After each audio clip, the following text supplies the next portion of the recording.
नमस्कार दोस्तों, मैं विनय शर्मा, वास्तु एक्सपर्ट और एस्ट्रोलॉजर। आप सभी का अपने चैनल में बहुत बहुत स्वागत करता हूं और आशा करता हूं कि आप सब स्वस्थ होंगे, सुरक्षित होंगे। दोस्तों, बात करते हैं मेष लग्न की और जानते हैं कि जून का महीना आपके लिए कैसा है। आपके लग्न में दो ग्रह बैठे हैं, एक है बृहस्पति और एक है राहु। राहु बृहस्पति के साथ बैठ के गुरु चंडाल योग बनाते हैं, यानी गुरु का काम है आपके मन बुद्धि को व्यवस्थित रखना, ज्ञान देना, और राहु इसमें प्रॉब्लम खड़ी करते हैं, आपको भटकाते हैं, भ्रम पैदा करते हैं, इल्यूजन पैदा करते हैं, और जो सचमुच में नहीं है वो दुनिया आपको दिखाते हैं, आपको चिंतित करते हैं, परेशान करते हैं। तो राहु के लिए तो बेस्ट यही होगा कि अभी अब जब तक राहु आपके लग्न में है, मेडिटेशन जरूर करें, ताकि आप किसी भ्रम में ना उलझें, आप भटके ना, और आपका विज़न क्लियर हो, जीवन में कहाँ जाना है, क्या करना है, ये आपको बेहतर ढंग से समझ में आए। और अगर आप ज्योतिषी उपाय करना चाहें राहु के लिए, तो आप एक सूखा नारियल बहते हुए जल में महीने में 2 बार 4 बार जितनी बार आप कर सकें आप इसे ज़रूर बहाएं। शनिवार के दिन बहाएं, महीने में एक दिन अमावस्या आती है, उस दिन जरूर जल प्रवाह करें सूखा नारियल। और उसके अलावा चाय कॉफ़ी राहु की चीज़ें हैं, इसका दान करें। और जौ होता है, आप उसका दान भी कर सकते हैं। मेडिटेशन मैं फिर कहता हूँ बहुत अच्छा उपाय है, ज़रूर से मेडिटेशन करें। और गुरु की बात करें तो गुरु बेसिकली बहुत शुभ ग्रह हैं, पॉजिटिव ग्रह हैं, किस्मत के ग्रह हैं, भाग्य के ग्रह हैं। लेकिन बृहस्पति जहाँ बैठते हैं वहाँ उतना अच्छा फल नहीं देते, लेकिन जहाँ देखते हैं वहाँ के फल को कई गुना बढ़ा देते हैं। और आपके लिए तो बृहस्पति पहली दृष्टि पंचम दृष्टि डालेंगे पंचम भाव पे, तो निश्चित ही आपके घर में नए सदस्य का आगमन हो सकता है। प्रेम प्रसंग, अगर आपकी उम्र ऐसी है तो प्रेम प्रसंग परवान चढ़ सकता है। जो लोग कला क्षेत्र से जुड़े हैं उनके लिए बहुत अच्छा समय है। कला फील्ड में आप बहुत कुछ नया करेंगे, कर गुजरेंगे, और आपको बहुत मान सम्मान प्रसिद्धि भी वहाँ पे मिलेगी। शिक्षा से जुड़ा हुआ पंचम भाव है, जो लोग शिक्षा के क्षेत्र में हैं, जो लोग विद्यार्थी हैं, उनके लिए ये बहुत अच्छा समय है। और बहुत बहुत बहुत अभी ये साल आप उन्नति करने वाले हैं शिक्षा में। और जिन लोगों को संतान नहीं है, उन्हें अगर कुंडली में भी योग संयोग अच्छे हैं, ग्रहों का दशा क्रम अच्छा है, तो संतान की प्राप्ति बृहस्पति आपको करा सकते हैं। बृहस्पति की सप्तम दृष्टि पड़ेगी आपके सप्तम भाव पे, जो कि सप्तम भाव आपके वैवाहिक सुख का है, तो निश्चित ही वैवाहिक सुख को बढ़ाएंगे। जीवन साथी के प्रति आपकी आस्था, आपका प्यार बढ़ेगा, उनके मन में भी यही बातें होगी। और साथ ही जिनका विवाह नहीं हुआ है उनके लिए ये बड़ा अनुकूल समय है। कुंडली में योग संयोग अच्छे हैं तो निश्चित ही इस समय में आपका विवाह बृहस्पति करवा सकते हैं। कई बार तो विवाह बृहस्पति अकेले अपने गोचर के दम पर भी विवाह करवा देते हैं। बिजनेस धंधे में बहुत तरक्की होगी। जो लोग बिजनेस धंधा करते हैं, बिजनेस में हैं, ट्रेडिंग का व्यवसाय करते हैं, या किसी प्रकार का बिजनेस आप करते हैं, उसके लिए बहुत अच्छा समय है। बृहस्पति भाग्य का पिटारा खोल देंगे और आपका भाग्य उन्नति देगा आपके काम में, आपके बिजनेस में। बिजनेस पार्टनर भी आपके लिए शुभ ढंग से काम करेंगे। जीवन साथी के साथ भी यही कुछ होगा। जीवन साथी भी अच्छे विचारधारा का हो जाएगा, उनका मन भी, बृहस्पति शुभ हैं, सात्विक ग्रह हैं, तो वो जहाँ देखते हैं आपको शुभ बनाते हैं, सात्विक बनाते हैं, तो कहीं ना कहीं आपकी जो विचारधारा है वो धार्मिक हो जाएगी आपके जीवन साथी की। नवम दृष्टि से बृहस्पति भाग्य को देखेंगे और ज़बरदस्त आपके भाग्य को बढ़ाएंगे, क्योंकि बृहस्पति जहाँ देखते हैं वहाँ के फल को बढ़ा देते हैं। पिता के सेहत को अच्छा करेंगे, उच्च शिक्षा में भी मार्ग प्रशस्त करेंगे। जो लोग उच्च शिक्षा पढ़ते हैं या पढ़ाते हैं, दोनों के लिए ये बेहतरीन समय है। धर्म से जुड़ के कुछ काम करने के लिए ये बहुत अनुकूल समय है। जो लोग धर्म से जुड़ के ही काम करते हैं, मंदिर आदि संचालित करते हैं, धार्मिक संस्थाएं संचालित करते हैं, किसी भी प्रकार के धर्म के कुछ किसी भी कामों से जुड़े हैं, धर्म का प्रचार प्रसार करते हैं, तो आपके लिए ये समय अच्छा है। आप काफ़ी उन्नति करेंगे, तरक्की करेंगे। भाग्य के ग्रह बृहस्पति सब कुछ बढ़ाने वाले हैं। अब आते हैं हम दूसरे भाव की ओर। दूसरे भाव है धन का भाव। धन के भाव में सूर्य पहले आपके 15 दिन रहने वाले हैं, जो कि आपके पंचम भाव के स्वामी हैं। तो पंचम भाव के स्वामी का आपके धन के भाव में होना यानी आपको पंचम भाव से धन के आगमन की सूचना देता है, यानी आपको धन कला जगत से आ सकता है, नृत्य गीत संगीत चित्रकारी पेंटिंग से आप जुड़े हैं तो उससे आ सकता है। ज्ञान के माध्यम से आप किसी भी विद्या से अगर जुड़ते हैं, ज्ञान आपका ज्ञान जो है, आपकी शिक्षा जो है, आपका एजुकेशन वो आपके लिए मार्ग बनेगा। बच्चों से जुड़ के कोई काम करते हैं उनके लिए बहुत अच्छा समय है, और कला से जगत से जुड़ के जो लोग काम करते हैं उनके लिए भी बेहतर समय है धन कमाने का।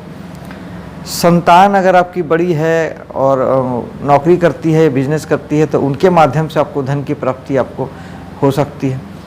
और पंचम भाव हमारे प्रारब्ध का भी होता है, पूर्व जन्मों के संचित फल का भी होता है, तो आपको पूर्व जन्म से यानी प्रारब्ध से भी धन की प्राप्ति सूर्य आपको करा सकते हैं।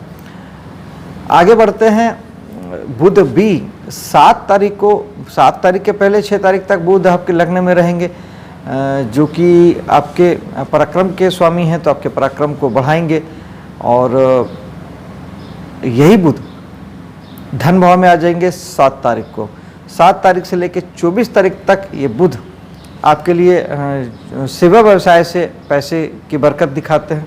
कर्ज वगैरह आप लेना चाहते हैं, क्योंकि छठे के स्वामी बुध हैं, तो कर्ज भी आपको इस समय में मिल जाएगा। और पराक्रम यानी आपको आपके साहस से, आपके पराक्रम से, आपके प्रयासों से भी आपको धन की प्राप्ति होगी, ऐसा बुध बताते हैं। फिर यही बुध 24 तारीख को चले जाएंगे आपके तीसरे भाव में यानी पराक्रम के भाव में, तो स्वग्रही बुध हो जाएंगे। 24 तारीख के बाद बुध आपको आपके पराक्रम को और बढ़ाएंगे, आपके उत्साह को बढ़ाएंगे, आपके उमंग को बढ़ाएंगे, और आप बहुत अच्छे ढंग से काम करने वाले हैं। जो लोग ट्रैवलिंग के बिजनेस में हैं, जो लोग इंटरनेट से जुड़ के कुछ करते हैं, मार्केटिंग के फील्ड में हैं, कमीशन दलाली का काम करते हैं, नेटवर्क मार्केटिंग में हैं, डायरेक्ट मार्केटिंग में हैं, उन सब के लिए ये बहुत अच्छा समय है। जो ट्रैवल के बिजनेस में हैं उनके लिए भी अच्छा समय है। और यहाँ पर बुध 24 तारीख के बाद आके आपके साहस पराक्रम को बढ़ाएंगे। और सूर्य भी 15 तारीख को यहाँ आ जाएंगे, तो वापस फिर सूर्य बुध यहाँ पे युति बना लेंगे। और सूर्य बुध की युति जब भी बनती है, पहले आपके धन भाव में बनेगी, फिर आपके यहाँ पे बनेगी, ये कहीं ना कहीं जीवन में आपको मान सम्मान, प्रसिद्धि और सफलता से जोड़ता है। तो आपके पराक्रम और साहस से आपको सफलता भी मिलेगी, मान सम्मान भी मिलेगा। सूर्य नैसर्गिक पिता के कारक हैं। पहले 15 दिन धन के लिए आपके लिए योगकारी होंगे पिता, और फिर नेक्स्ट 15 दिन यही पिता आपके साहस और पराक्रम को बढ़ाने में आपकी मदद करेंगे। चलते हैं चौथे भाव की ओर। चौथे भाव में मंगल पूरे महीने रहने वाले हैं। मंगल की नीच राशि है कर्क, तो मंगल जहाँ के स्वामी हैं, नीच अपनी नीच राशि में होने का अर्थ यह है कि वो ग्रह हो गया थोड़ा कमज़ोर। यानी मंगल जो साहस के कारक हैं, एक्शन के कारक हैं, वो मंगल अब उतनी ताकत से अपने कामों को फल नहीं दे पाएंगे। तो मंगल आपके अष्टम भाव के स्वामी हैं, तो एक बात तो अच्छी हो गई कि अष्टम भाव हमारा खराब भाव होता है, खराबियों का होता है, नुकसान का होता है, और रुकावट, चिंता, बाधा, परेशानी, दुर्भाग्य, ये सारा हमारा 8वां भाव होता है। तो वहाँ के स्वामी का नीच में राशि में जाना ये एक प्रकार से ठीक हो गया कि वो ग्रह कमज़ोर हो गया, तो आपको उतने अच्छे फल, बुरे फलों को उतने प्रबलता से वो नहीं दे पाएगा। और फिर यही मंगल आपके लग्नेश भी हैं। लग्नेश का नीच राशि में जाना कहीं ना कहीं इस महीने आपको थोड़ा सा एक वीकनेस सी रखेगा।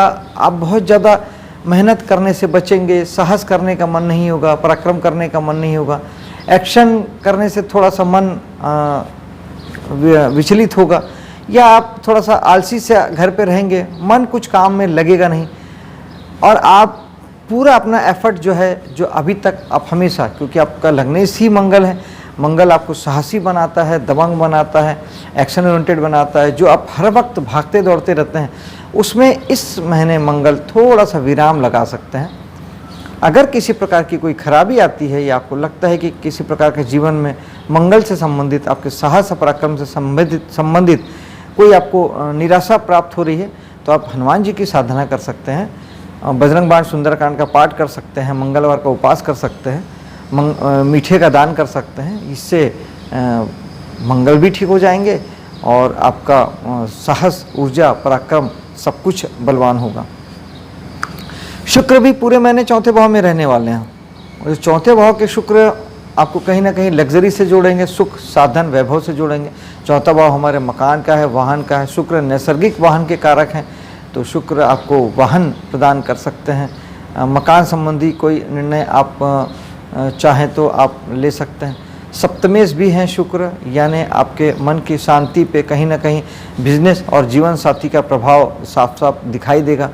आपके मन की शांति को जीवन साथी काफ़ी हद तक आप उनसे जुड़ के अपनी मन की शांति ढूंढेंगे।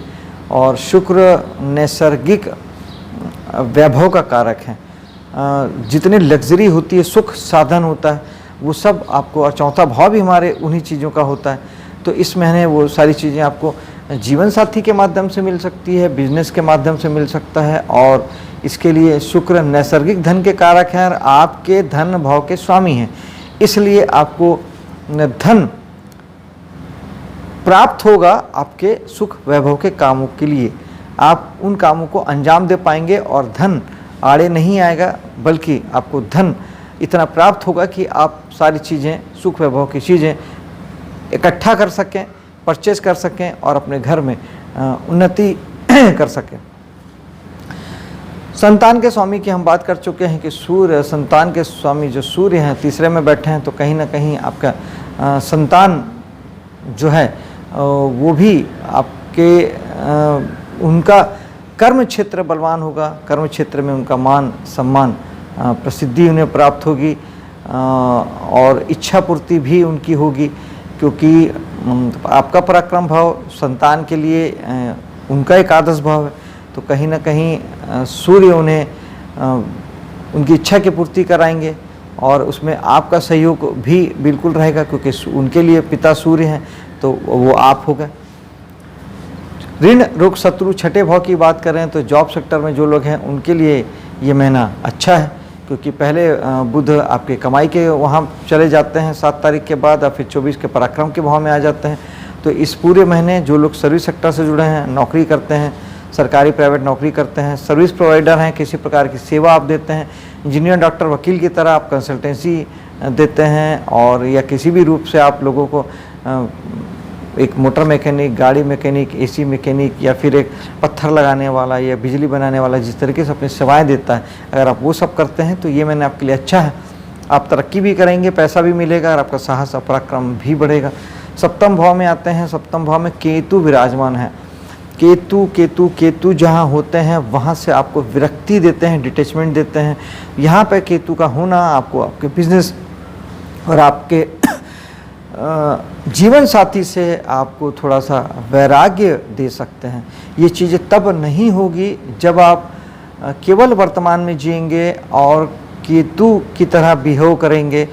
आप केवल कर्म करेंगे, फल की चिंता नहीं करेंगे, क्योंकि केतु के पास केवल पैर हैं, दिमाग नहीं है, सर नहीं है, तो आप विचार नहीं करेंगे, क्योंकि विचार का काम राहु का है। तो फिर ये केतु उतना बुरा फल नहीं देंगे। और केतु के लिए अगर हम ज्योतिषी उपाय की बात करें तो आप गणेश जी की साधना से केतु ठीक हो सकते हैं। आप चेक प्रिंट के रुमाल दान कर सकते हैं, खट्टे मीठे फल का दान कर सकते हैं, मंदिर में कर सकते हैं, किसी गरीब को दे सकते हैं। और मेडिटेशन राहु केतु दोनों के लिए बहुत बहुत अच्छा उपाय है। प्लीज़ मेडिटेशन कीजिए, आपको तकलीफ़ें बहुत कम हो जाएगी, इस बात को आप महसूस करेंगे। 8वें भाव की बात करते हैं, तकलीफ़ों की बात, तो यहाँ के स्वामी मंगल जो आपके धन भाव में जाके चौथे भाव में जाके बैठे हैं, तो कहीं ना कहीं इस महीने आपको घर के सुख शांति और मकान वगैरह को लेके आपको थोड़ी सी चिंता या परेशानी आपको हो सकती है, जो कि हनुमान जी की साधना से आपको दूर हो जाएगी। भाग्य के स्वामी बृहस्पति चूँकि लग्न में बैठे हैं, तो जीवन में आप समग्रता में आपका भाग्य साथ देगा और जीवन के सभी क्षेत्रों में आप उन्नति कर पाएंगे। 10वें भाव के स्वामी शनि हैं, आपके कर्म के स्वामी शनि हैं, जो कि आपको पहले ही आपको हार्ड वर्कर बनाते हैं, आपको ज़्यादा मेहनती बनाते हैं, और वो चले गए हैं एकादश भाव में, जो कि इच्छा पूर्ति का भाव है। तो निश्चित ही कर्म ही आपके लिए माध्यम बनेगा इच्छा पूर्ति का। कर्म से आपकी इच्छा की पूर्ति होगी, कर्म के माध्यम से ही आपके दोस्त यार बनेंगे, समाज सोसाइटी में आपका नाम होगा, फेम होगा। शनि जहाँ बैठते हैं उस भाव को बलवान करते हैं, तो एकादश भाव को शनि बलवान करेंगे, यानी दोस्ती यारी मजबूत होगी, सामाजिक दायरे आपके मजबूत होंगे और आप इच्छा पूर्ति भी प्रबलता से आप कर पाएंगे। लाभ भी आपको काफ़ी मात्रा में शनि प्रदान करेंगे। अगर आप शनि के से जुड़ के काम करते हैं, शनि की चीज़ों के काम करते हैं, तो थोड़ी सफलता के प्रतिशत ज़्यादा हो जाएगी। और वो शनि नैसर्गिक मेहनत के कारक हैं और अनुशासन के कारक हैं। शनि जहाँ होते हैं वहाँ के लिए आपको थोड़ा मेहनती ज़्यादा होना पड़ता है। तो शनि आपके दशम के स्वामी हैं, तो काम के प्रति आप बहुत हमेशा समर्पित रहें और मेहनती रहें।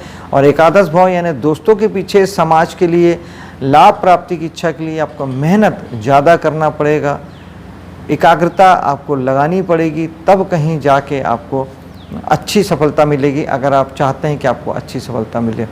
और खर्च के स्वामी बृहस्पति आपके लग्न में है, यानी कहीं ना कहीं वो आपको खर्च, आपके पीछे ही पैसों का खर्च होगा। शरीर के पीछे हो सकता है, सेहत के पीछे हो सकता है, धर्म कर्म के कामों में खर्च हो सकता है। बृहस्पति लोगों की मदद करने के लिए, हेल्प करने के लिए पैसे का खर्च कराते हैं, लोगों की सहायता के लिए, किसी प्रकार के धार्मिक कार्यक्रमों के लिए धर्म के क्षेत्र में पैसा खर्च कराते हैं। तो ये इस महीने आप कुछ इस तरीके की चीज़ों में अपना पैसा खर्च कर सकते हैं। वैसे भी बृहस्पति शुभ ग्रह हैं और बृहस्पति का पैसा हमेशा शुभ कामों में ही खर्च होता है। दोस्तों, आपके लिए महीना शुभ हो, सफल हो, इसी कामना के साथ मैं अब आपसे विदा लेता हूँ। मेरे वीडियो को लाइक शेयर कीजिएगा, मेरे चैनल को सब्सक्राइब कीजिएगा। मिलता हूँ आपसे अगले वीडियो में, तब तक के लिए